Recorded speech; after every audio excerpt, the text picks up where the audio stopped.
Hello everyone, Ian here again. Now, the other day I put the Osmo Pocket onto a little tripod mount onto the front of the GSR 600, and I have to say I was pretty staggered at just how poor the picture was. Action cam, the Pocket is not. But, you know, there's a couple of good reasons. I don't think the delicate little gimbal could handle any wind speed over 20-30 miles an hour, and also a couple of people pointed out that the CMOS sensor may well have been struggling to focus on the fast-moving subject matter. Anyway, enough of the Pocket.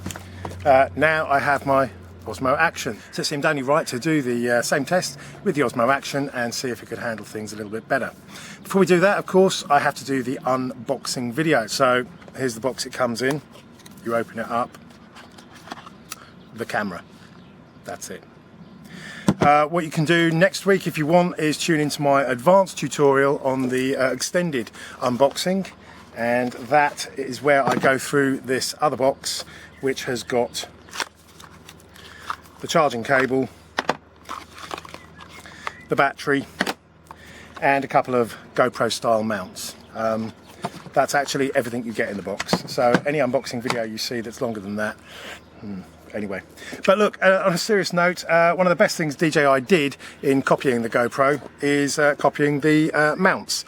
And what I've actually done here, you can just see, I went onto eBay and spent 20 quid, $25 on a fantastic selection of GoPro mounts, pretty much every conceivable way of mounting the GoPro.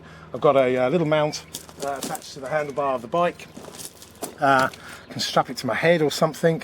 Either way, whatever GoPro mounts you've got or can get, they're going to fit the Osmo Action. So that's a really good feature. So that's the Action mounted onto the handlebar. Now, a couple of people did point out that maybe I needed a soft mounting to absorb some of the vibration. But for those who don't know, motorbikes do have some fairly meaty suspension. The whole body has a double suspension, so in actual fact there's very little vibration on the handlebars, so I will hope that it'll actually be quite a steady picture. And of course we have the electronic image stabilizer renamed as RockSteady, so that should be in action as well. So again, let's see how it all goes.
So, had a chance to look at the footage, and of course it's in a different league, isn't it?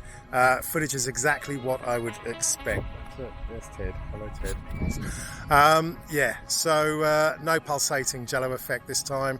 The focus was in focus, super sharp, and a really interesting, good plus as well, the sound is a lot better as well. You can actually hear the engine noise up until probably about 30-40 miles an hour.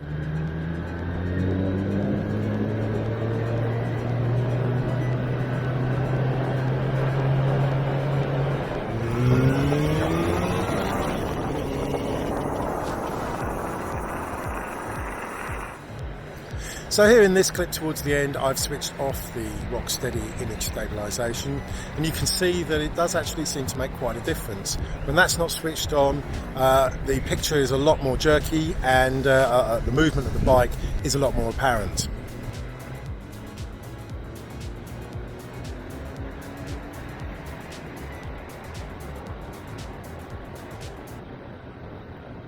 So for me, the Osmo Pocket is still a fantastic bit of kit. It's tiny, slips into your pocket quite easily, and is there to take good footage, aircraft going over.